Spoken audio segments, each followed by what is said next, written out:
আচ্ছা, তোমরা কি বলতে পারবা যে একটা মার্কার এবং একটা কাগজকে যদি একই উচ্চতা থেকে ছেড়ে দেওয়া হয়, কোনটি আগে মাটিতে পড়বে?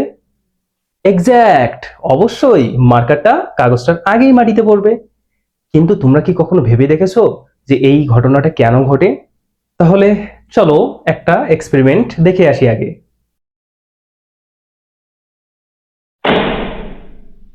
এবার তাহলে তুমি আমাকে একটু বলো যে এই ঘটনাটা যদি আমাদের চারপাশে বাতাস না থাকতো তাহলে কোনটা আগে পড়তো?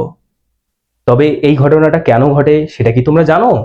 বায়ুপূর্ণ অবস্থায় আমরা যখন এক্সপেরিমেন্টটা করলাম তখন অবশ্যই এই কাগজটা পরে পড়ছে এবং এই মার্কারটা আগেই মাটিতে পড়ছে। তো এটি আসলে কেন ঘটে এবার আমরা একটু দেখি, থিওরিটিক্যালি বোঝার চেষ্টা করি। তো প্রথমে আমরা বায়ুশূন্য স্থান দিয়ে শুরু করি। দেখো এইখানে কাগজের টুকরা আছে, এই যে যে আমরা কাগজটা নিয়েছিলাম সেই কাগজের টুকরাটা এবং এইখানে মার্কারটা আছে।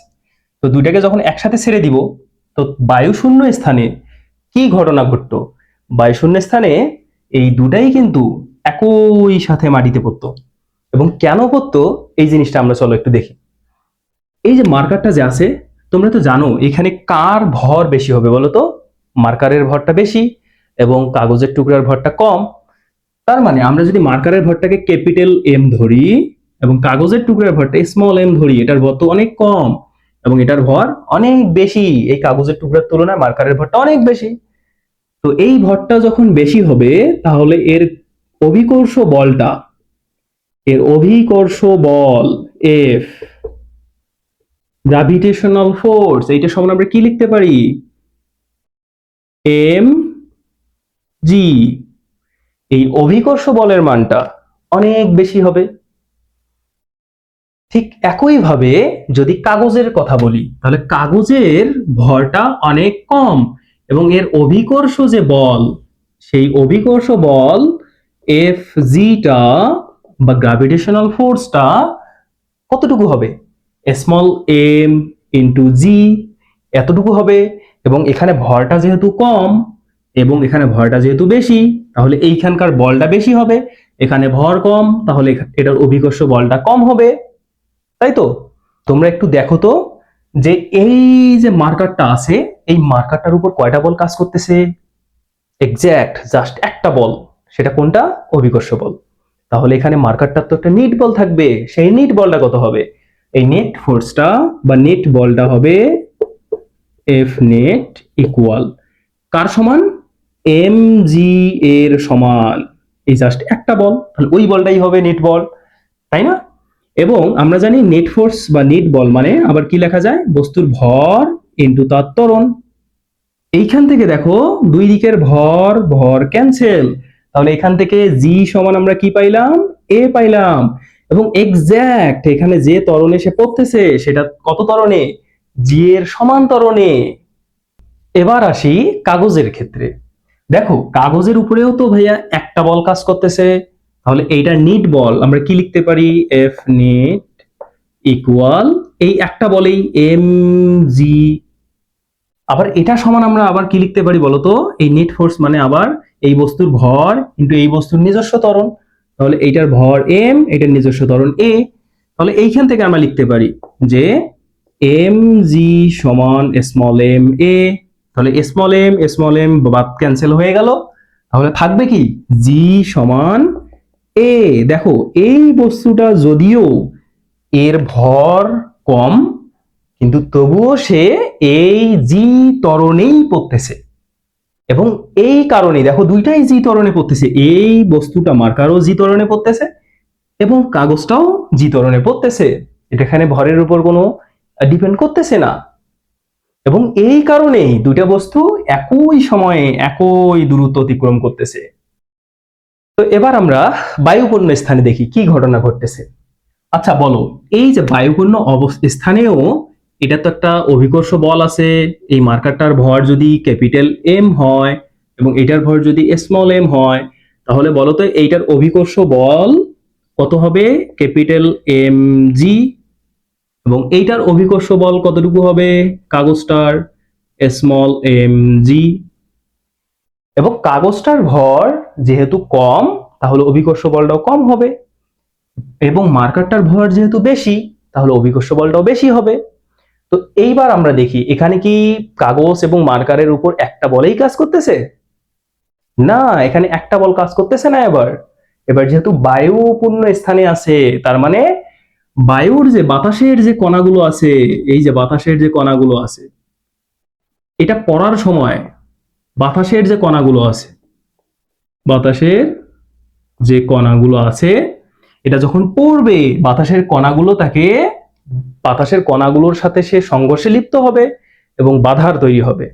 এবং এই যে বাধাটা, বাধাটা কোন দিকে পাচ্ছে? যখন সে পড়তে চাচ্ছে নিচের দিকে, এবং ঘর্ষণ বলটা, বাতাসের সাথে যে ঘর্ষণ বল, এইটা কাজ করতেছে উপরের দিকে, এই যে এই দিকে কাজ করতেছে। তো এইটার অভিকর্ষ বলটা এত বেশি, এটার অভিকর্ষ বলটা এত বেশি যে ঘর্ষণ বলের চেয়ে অনেক অনেক বেশি। যার ফলে আমরা যদি এটা নিট বলটা বের করি, তাহলে দেখো এইদিকে ঘর্ষণ বল এফ কে আর এইদিকে এম জি। এই ক্ষেত্রে দেখো, যদি আমরা এটা নেট ফোর্স বের করি এফ নেট, তাহলে আমরা এখান থেকে কি লিখতে পারি বলতো? এইটার অভিকর্ষ বল অনেক অনেক বেশি মাইনাস ঘর্ষণ বল এসছে এফ কে এর চেয়ে। এবং এইখান থেকে আমরা এই নেট ফোর্স মানে কি, নিট বল মানে আবার লিখতে পারি এটার ভর ইন্টু এটার ত্বরণ। তাহলে এটার ভর হচ্ছে ক্যাপিটাল এম এবং এটার ত্বরণ স্মল এ। তাহলে এখানে আমরা লিখতে পারি capital M G minus F কে। এইবার দেখো এ মানে কিন্তু এবার জি এর সমান না, ঠিক আছে? তো এই ক্ষেত্রে যদি এবার আমরা এটার ক্ষেত্রে আসি, এটারও তো একটা বাতাসের বাধা আছে। তাহলে বাতাসের বাধা কোন দিকে কাজ করতেছে? এই দিকে, এই দিকে। যখন এই কাগজটা পড়তেছিল, তাহলে এটার একটা নিট ফোর্স আছে, নিট বল আছে, কারণ এখানে তো দুইটা বল কাজ করতেছে, এইদিকে বাতাসের বাধা এবং নিচের দিকে তার ওজন অথবা অভিকর্ষ বল। এই ক্ষেত্রে নিট বল কত হবে? এটা সমান, দেখো এইটা এমজি মাইনাস এই বলটা এফ কে। এইবার দেখো, যদি এইটার নিট বল আমরা কি লিখতে পারি? এটার ভর ইন্টু এটার ত্বরণ, এটা যে ত্বরণে পড়তেছে, তাহলে এটার ভর এম, এটার ত্বরণ এ, তাহলে এম ইন্টু জি মাইনাস এফ কে। এই ক্ষেত্রেও দেখো তার ত্বরণটা এটা জি এর সমান হয় কিনা। তবে এখানে একটা বিষয় আছে। কি বিষয়? যেহেতু ত্বরণটা, এখানেও যেহেতু ত্বরণটা জি এর সমান না, এখানেও ত্বরণটা জি এর সমান না। এই যে বাতাসের যে কণাগুলো আছে, সেই কণাগুলো এই কাগজটাকে কতটুকু বাধা দিবে? কাগজটাকে বেশি বাধা দিচ্ছে নাকি মার্কারটাকে? দেখো এখানে কাগজের টুকরা ছিল আর মার্কারটা ছিল, এই বাধার যে পরিমাণটা, এটা কিসের উপর নির্ভর করবে? এটা নির্ভর করবে এদের এক নাম্বার হচ্ছে এদের ক্ষেত্রফলের উপর, এই যে সারফেস এরিয়া, এইটার উপর, এই ক্ষেত্রফলের উপর, পৃষ্ঠের ক্ষেত্রফলের উপর। তাহলে এটা তো সমগ্র পৃষ্ঠের ক্ষেত্রফল তো অনেক বেশি, এটার অনেক বেশি, তাহলে এটার বাধার পরিমাণটা বেশি হবে। মার্কারের বাধা, এখন তুমি চিন্তা করতে পারো, বলতে পারো যে এটার বাধার পরিমাণ তো বেশি কাগজের, কিন্তু না, কাগজের বাধার পরিমাণ এখানে বেশি না। কারণ কাগজের, দেখো কাগজের পৃষ্ঠের ক্ষেত্রফলটা যা মার্কারের পৃষ্ঠের ক্ষেত্রফলের চেয়ে অনেক কম। দেখো তুমি যদি এখানে বসায় দাও, যে এর ক্ষেত্রফল জাস্ট এতটুকু সমান, এতটুকু জায়গা সমান, বাকি তো আরো অনেক বড় একটা জায়গা আছে, এর পৃষ্ঠের ক্ষেত্রফল তো আরো বেশি। তাহলে অবশ্যই যার পৃষ্ঠের ক্ষেত্রফল যত বেশি হয়, তার বাধাটা তত বেশি হবে। সেই হিসাবে বাধাটা কার বেশি হওয়ার কথা? এই মার্কারের বাধা বেশি হওয়ার কথা। কিন্তু বাধা বেশি হইলে তো সে পরে পড়ার কথা, তাহলে পরে পড়তেছে না কেন? কাগজের টুকরাই যে পরে পড়তেছে। এই ক্ষেত্রে দেখো, শুধু এই ঘর্ষণটা, এই শুধু বাতাসের বাধা, বাতাসের বাধাটা শুধু পৃষ্ঠের ক্ষেত্রফলের উপরেই নির্ভর করে না, এটার বেগের উপরেও নির্ভর করবে, এটা কত বেগে পড়তেছে, ঠিক আছে? তো যখন দেখবা যে এই মার্কারটা তো বেশি বেগে পড়বে, একসময় গিয়ে বেশি বেগে পড়া শুরু, কারণ হচ্ছে তার অভিকর্ষ বলটা অনেক বেশি, ঠিক আছে? বেশি বেগে পড়ার কারণে তার ঘর্ষণ বলটাও বেড়ে যাবে। কিন্তু এমন হবে না কখনো যে ঘর্ষণ বলটা তার অভিকর্ষ বলের সমান হয়ে যাবে, এটা কখনো ঘটবে না। তো মনে করো যে কাগজের টুকরা, এই কাগজের ক্ষেত্রে যদি আসি, ধরো কাগজের টুকরার ভর হচ্ছে, একটা কাগজের টুকরার ভর হচ্ছে 0.01 কেজি, ধরো অভিকর্ষ ত্বরণ হচ্ছে 10। তো বলো তো এটাকে যদি 0.1 দিয়ে 10 কে গুণ করে দিই, তাহলে কত আসবে? 0.1 নিউটন আসবে। এটার ভর হচ্ছে 0.01 ধরলাম, 0.01 কেজি।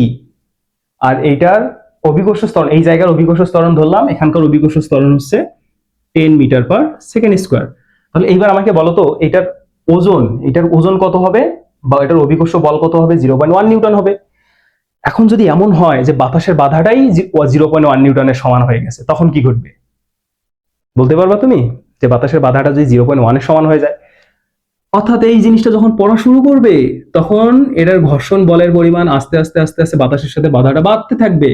ধরো শুরুর দিকে 0.01 ছিল, তারপর 0.02, এইভাবে বাড়তে বাড়তে বাড়তে বাড়তে 0.1 নিউটন হয়ে গেল।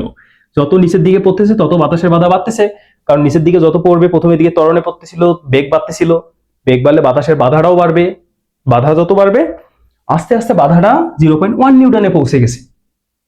এবার আমাকে বলতে পারবা যে একটা বস্তুর উপর দুইটা বল, একটা 0.1, নিচের দিকেও 0.1, তাহলে সেটার মধ্যে কি কোনো ত্বরণ থাকবে? দেখো তো একটু চিন্তা করে। ধরো তোমাকে বলা আছে যে এখানে একটা বস্তু আছে, এই বস্তুর উপরের দিকেও একটা বল প্রয়োগ করা হচ্ছে 0.1 নিউটন, 0.1 নিউটন, নিচের দিকে একটা বল 0.1 নিউটন। এই ক্ষেত্রে এটা ত্বরণ কত হবে? দুইটা বল, তাহলে সে কি এবার তার নিট বলটা কত হবে? নিট বলটা একটু বের করে দেখি। F net